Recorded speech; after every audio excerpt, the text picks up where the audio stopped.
Bienvenue à toutes et à tous à ce nouveau numéro d'Agenda médical. Nous abordons aujourd'hui un problème qui touche des millions de personnes à travers le monde, le mal de dos.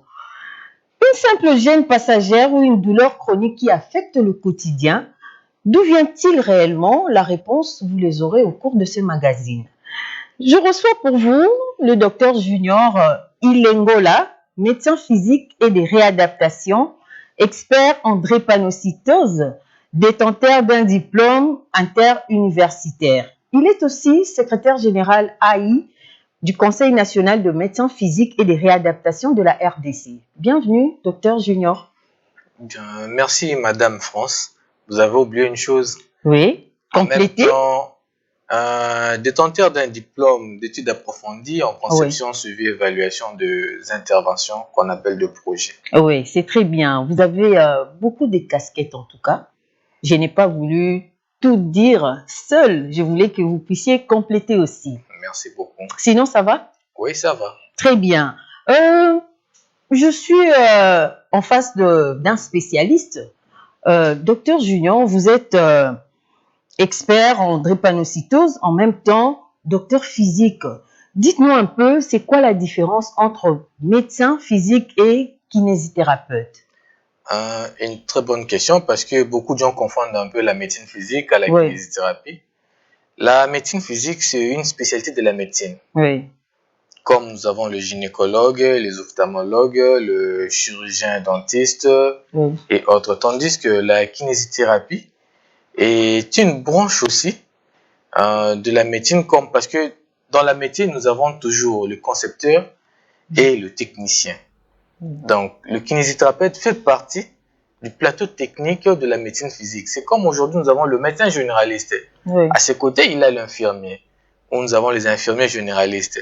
Mais quand nous allons dans le spécialité, nous avons les infirmiers spécialistes en chirurgie, les autres en accouchement que nous appelons le sage-femme, donc tant d'autres. De même aussi dans la médecine physique, nous avons plusieurs spécialités qui travaillent avec nous comme nos collaborateurs. D'où nous avons le kinésithérapeute, les ergothérapeutes et tant d'autres aussi à l'intérieur. Ok, parlons un peu de cas général, parce que nous sommes dans cette thématique du mal de dos. En tout cas, les mal de dos souvent qualifiés comme un mal de siècle, si je peux le dire, parce que beaucoup de gens en souffrent. Pourquoi est-il fréquent aujourd'hui? En réalité, si nous parlons du mal de dos comme mal du siècle, c'est par rapport à la modernisation. Et c'est une maladie qui affecte un peu plus le bureaucrate. Vous voyez, il y a la modernisation aujourd'hui.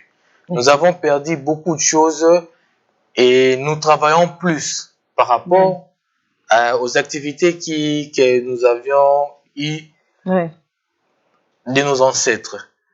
Raison pour laquelle aujourd'hui nous parlons du mal du dos comme mal du siècle. Parce que s'il faut aller plus loin, dans le monde, on a 7 à 8% des gens qui en souffrent. Et dans nos études ici, chez nous en RDC, c'est vrai qu'il n'y en a pas assez.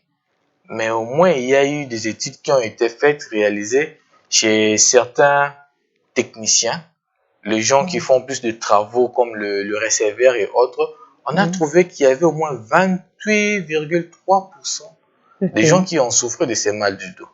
Ok. Et vous aviez dit que de nos jours, on travaille beaucoup. Est-ce que nos ancêtres ne travaillaient pas beaucoup? Si, nos ancêtres travaillaient, mais c'est différent par rapport à aujourd'hui.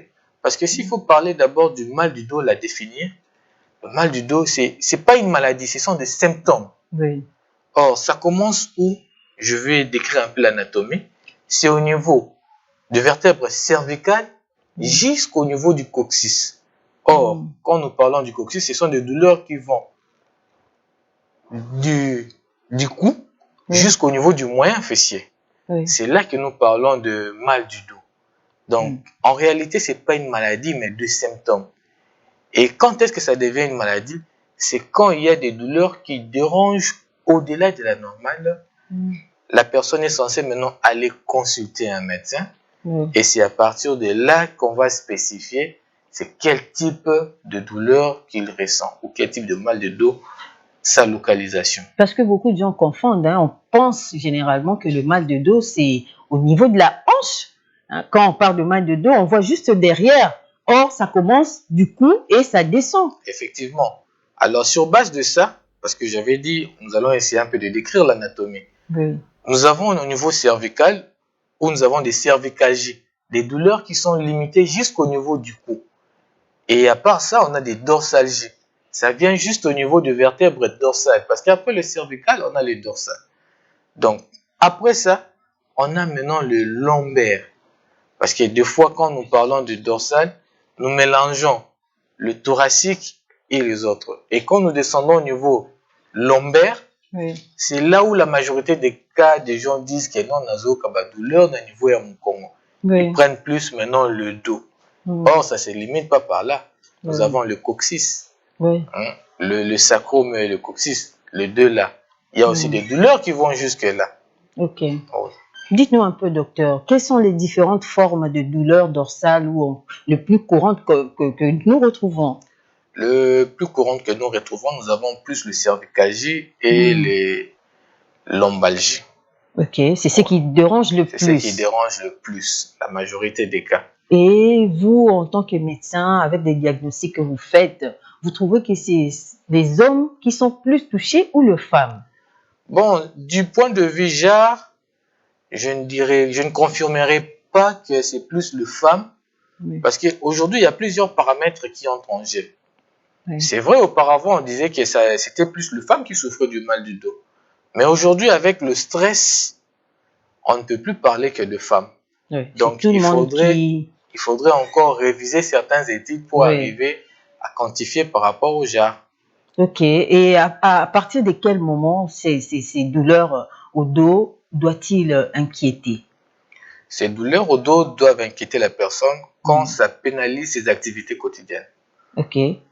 Vous n'arrivez plus à faire des mouvements, à transporter de lourdes charges, par exemple. Quand vous êtes limité à exercer vos activités quotidiennes de la vie, c'est à ces moments-là que ça doit vous inquiéter et vous référer à une consultation. Ok, docteur. Parlons justement de causes, parce que beaucoup de gens confondent, vous aviez dit ici, de douleurs. Ils pensent que c'est une maladie proprement dite. Or, ce sont des symptômes. Et cela devient inquiétant si ça persiste. Quelles sont les causes principales du mal de dos? Il y en a plusieurs, mais j'aime bien le classer en deux. Okay. Nous avons des causes directes et indirectes. Alors, dans les causes directes, nous sous-entendons quelqu'un qui tombe. Il reçoit un coup. Okay. Ça peut inquiéter. Mais quand nous allons maintenant dans d'autres causes indirectes, je vais essayer un peu d'être large pour une meilleure compréhension à tout le monde. Nous avons deux paramètres. Il y a le stress qui peut amener des tensions musculaires. Nous avons le surpoids.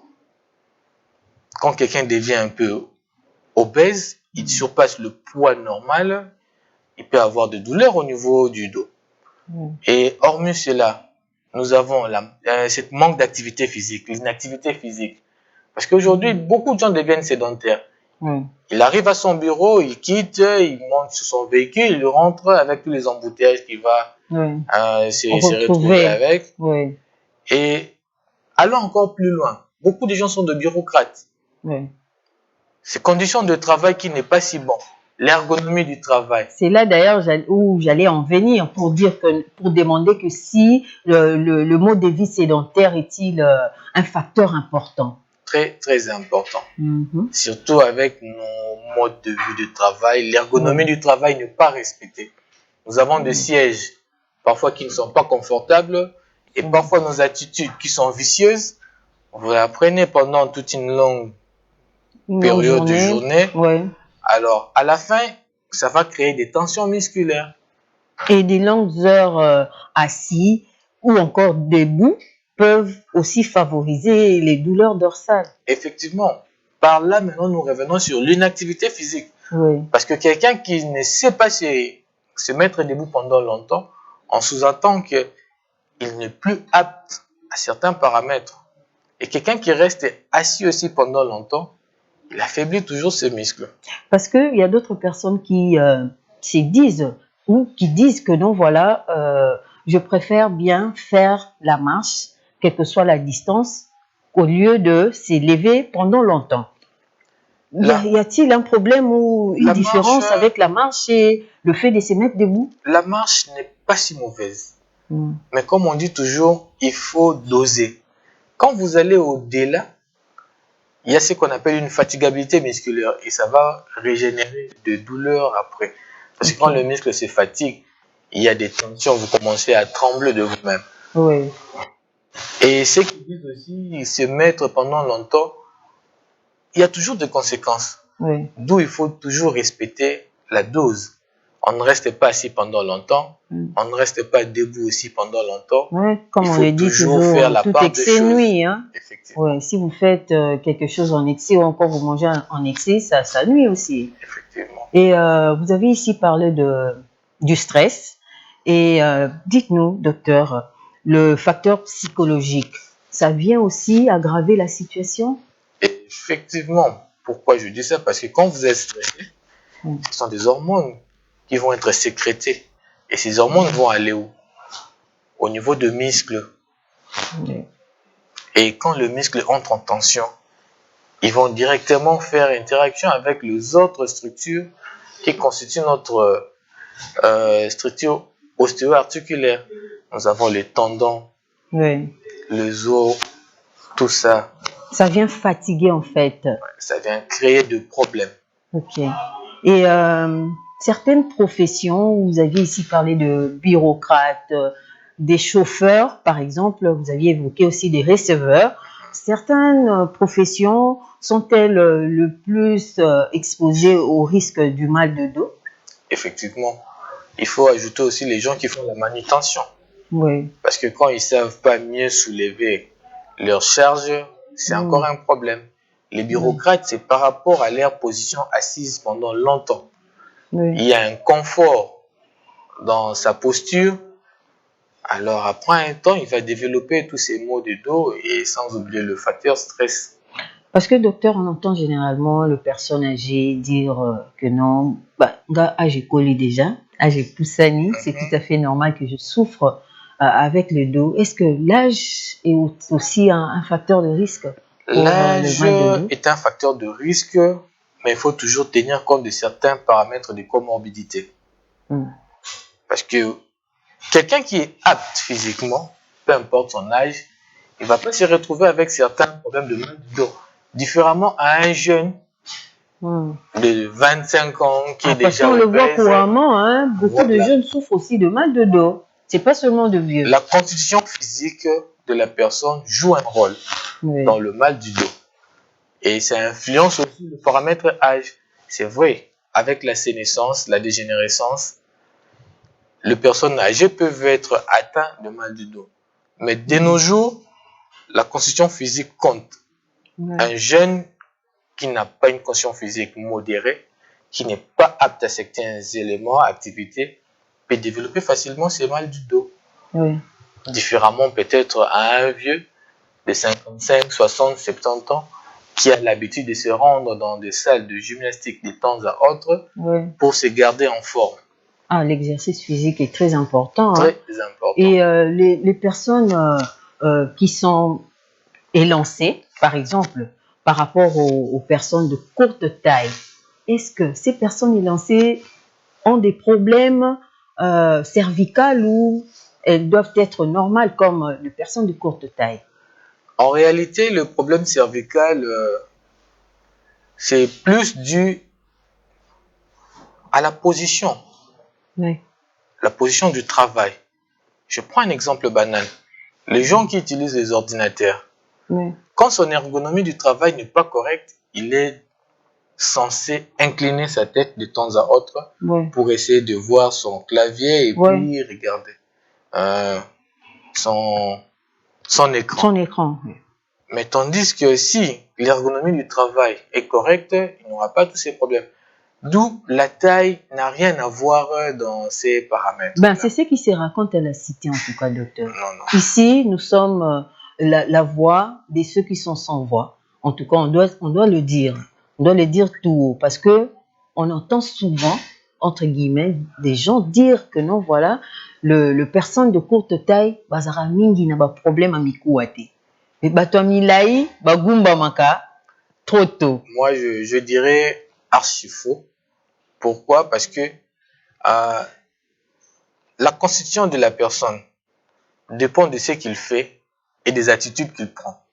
Ouais. Il y a de ceux-là qui sont de courte taille, mais qui s'inclinent aussi. Souvent, Oui. on dit c'est par rapport aux attitudes vicieuses qu'il est en train de prendre. Oui. C'est ça qui va lui créer tous ces problèmes. Ok. Mais différemment, à dire que Batomilaï, Bazar a un problème, que Batomikou c'est là, c'est pas prouvé scientifiquement. Docteur, vous avez dit que le manque d'activité physique peut aussi être un facteur de risque. Est-ce que le manque d'activité sexuelle peut aussi être un facteur de risque de mal de dos? Je dirais oui et non. Je dirais Dites-nous. oui et non. Pourquoi? Si nous revenons sur le plan scientifique, on dit tout organe qui ne fonctionne pas s'atrophie. Donc la personne est censée mouvoir. Il va passer à l'acte. Mais si nous revenons sur le plan religion et puis nos cultures, nous dirons que non, il faut voir certains paramètres. Quelqu'un qui n'est pas marié, mais vous lui demandez De d'aller faire dans le les sexe. activités Là, sexuelles. c'est impossible, c'est contre nos mœurs. Ok. Mais tandis que si la personne est mariée, pourquoi lui refuser cela? Ok.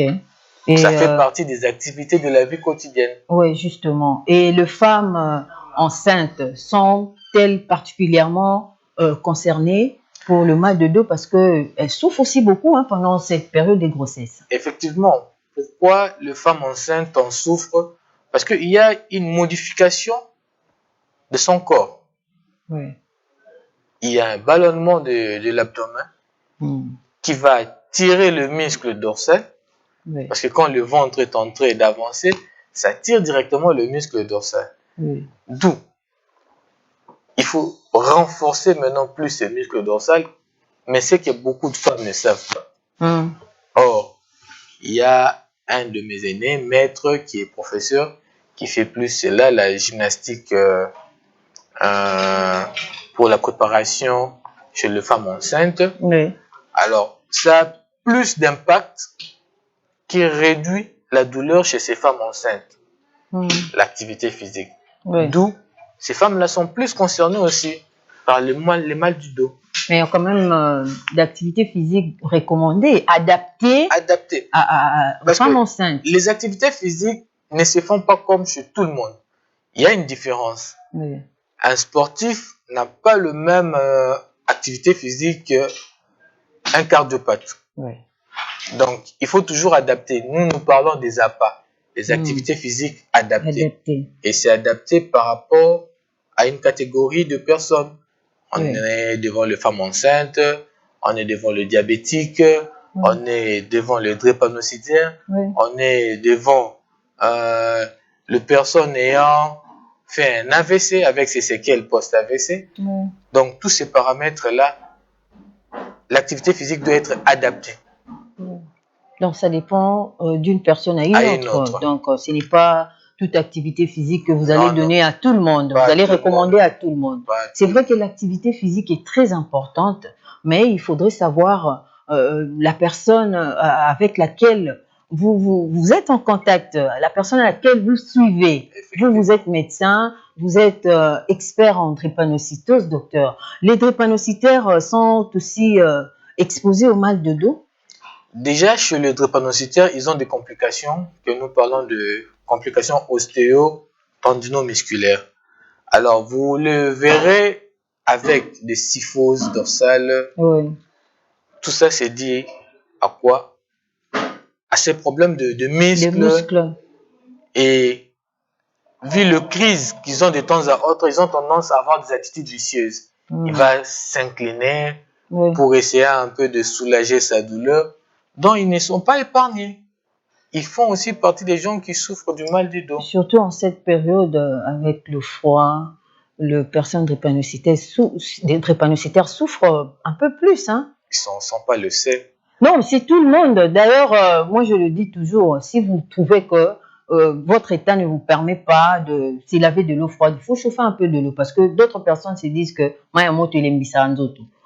quand tu te laves de l'eau chaude, ben, tu vas t'affaiblir, tu ne seras pas fort et tout, voilà. Mais il faut quand même. Je n'ai jamais approuvé cela. Ouais, il faut quand même. De l'eau chaude aussi thérapeutique. Ouais, ça guérit aussi, oui. Ça aide également. Donc, c'est très important, il ne faut pas négliger. Docteur Junior, parlons un peu de la prévention. Parce que il faudrait se prévenir. Le mal de dos, oui, vous aviez dit que c'est pas une maladie, c'est parmi les symptômes qu'une personne peut justement présenter. Quels sont les gestes simples qui permettent de prévenir le mal de dos au quotidien? Le geste simple qui nous aide à prévenir le mal du dos, oui. Nous avons des étirements. En étant assis pendant longtemps, nos muscles se contractent. Oui. Et il faut faire des étirements de temps à autre, s'élever, s'étirer.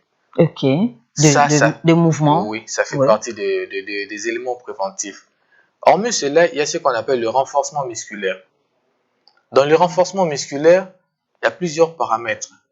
Vous voulez renforcer quoi? Et là, c'est plus voir le médecin qui va vous indiquer qu'est-ce qu'il faut renforcer. Surtout avec les personnes qui ont le ventre un peu gros, que nous parlons en bon point, il est en bon point. Or, avoir un gros ventre, déjà, ça nous crée aussi un problème au niveau du dos. Donc, dans la prévention, moi, je dis, c'est l'hygiène de la vie quotidienne et savoir se mouvoir, d'où nous revenons toujours dans les activités, parce que quand on reste apte, on est mobile, on sait faire certaines activités physiques, on se protège directement contre le mal du dos. Et dans l'hygiène de la vie quotidienne, éviter certaines maladies, l'obésité surtout. Parce que quand on prend plus du poids, ça dégénère beaucoup de choses dans notre corps. Et les personnes qui ont le ventre bédonnant là, et pensent que c'est bien, or ça crée aussi des problèmes, parce que c'est pareil qu'une femme enceinte. Et effectivement, ça crée des problèmes. Et il y a encore un autre problème que je voulais ajouter dans la prévention. Oui. Parce que nous sommes des bureaucrates. L'ergonomie du travail. Quand vous aménagez très bien votre poste de travail, vous n'aurez pas trop de problèmes de mal du dos.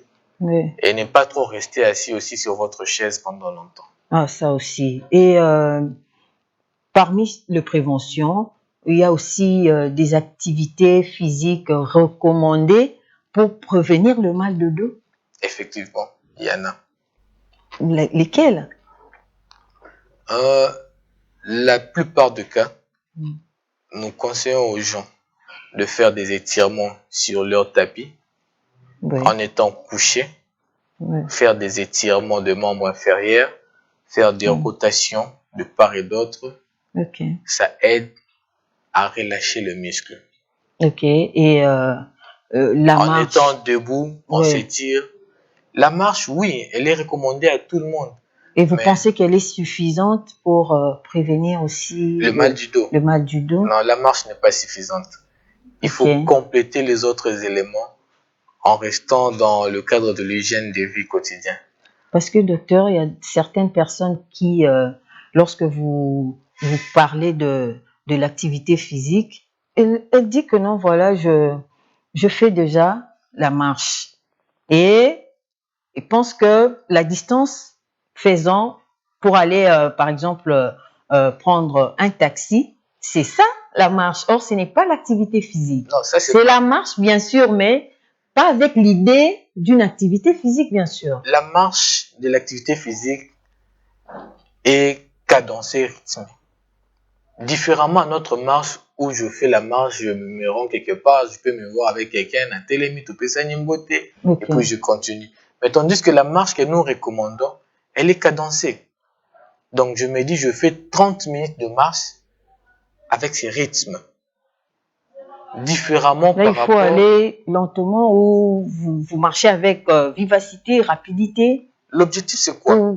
C'est dire que non, j'ai fait la marche. L'objectif de cette marche, c'est de dépenser de l'énergie. De l'énergie. Oui.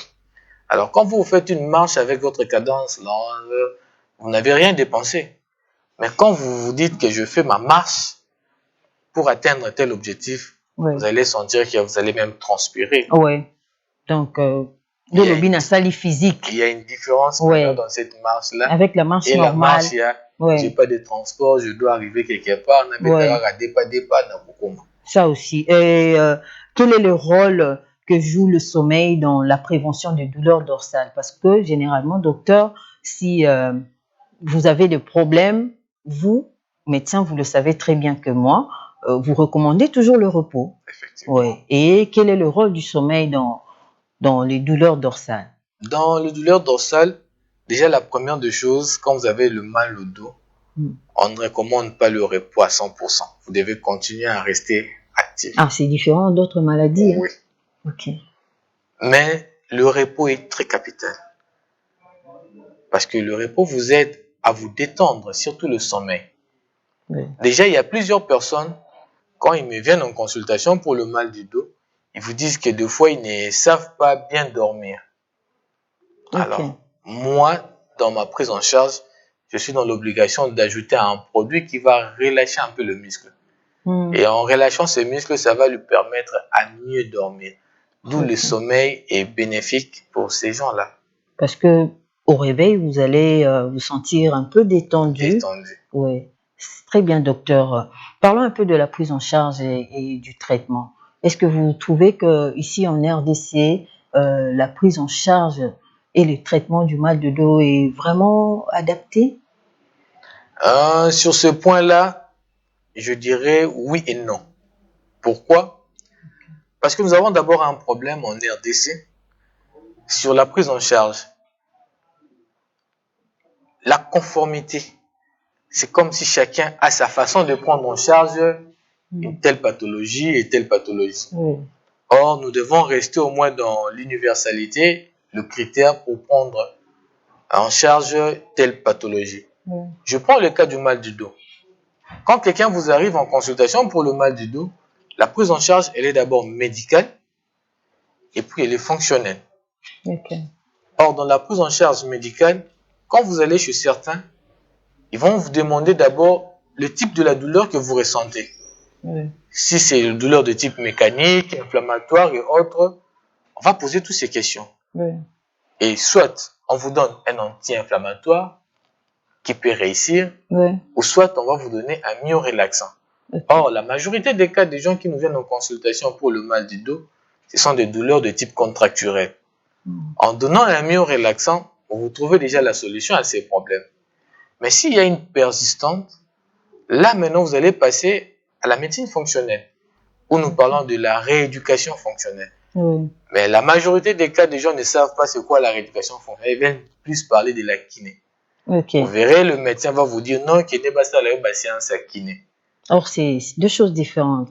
La kinésithérapie fait partie de la médecine fonctionnelle ou quand nous parlons de la rééducation fonctionnelle. Parce que dans la rééducation fonctionnelle, il y a tous ces éléments qui entrent en jeu. Même la kinésithérapie entre en jeu dans la rééducation fonctionnelle. Et dans quelle situation l'intervention chirurgicale peut-elle entrer en jeu pour envisager un traitement? Déjà, dans le mal du dos, pour arriver au point d'une chirurgie, il faut qu'il y ait une compression. Cette compression doit atteindre au moins la moelle. Et c'est par là que vous allez décider avec le neurochirurgien s'il faut opérer ou pas. Parce que le mal du dos n'est pas facilement pris en charge sur le plan chirurgical. Il y a toujours des séquelles post-chirurgicales. Il y a beaucoup de gens qui ont connu ces problèmes après l'intervention chirurgicale. Ils sont restés avec des séquelles que jusqu'à présent, ils ne savent pas comment s'en échapper. Très bien, docteur. Je rappelle que nous sommes avec le docteur Junior Ilengola. Il est médecin physique, aussi expert en drépanocytose. Docteur Junior, quel message pourriez-vous lancer aux téléspectateurs qui vous suivent, à la population en général, concernant la santé du dos? Merci, Madame France. Moi, je dirais une chose, la prévention. Et quand il faut parler de la prévention, il faut se mettre en conformité avec certaines règles de l'hygiène de vie. Toujours se mouvoir, rester en forme. Toujours mesurer son poids en gardant son body mass index à la normale. Oui. parce que l'excès pondéral nous amène toujours plusieurs pathologies métaboliques. Très bien, docteur. Merci beaucoup. Vous avez suivi le conseil du docteur Junior Ilengola. Il est médecin physique, comme nous l'avions dit, et de réadaptation, expert en drépanocytose, aussi secrétaire général à AI du Conseil national de médecins physiques et de réadaptation au Congo. Retenons que le mal de dos n'est pas une fatalité. Maintenir une posture adéquate, pratiquer une activité physique régulière si vous le pouvez, c'est très important. Éviter la sédentarité, savoir écouter les signaux de son corps contribue justement à préserver la santé de votre dos. C'est très important, fidèles téléspectateurs. Merci de rester avec nous. On se retrouve prochainement pour un nouveau numéro. Bye bye.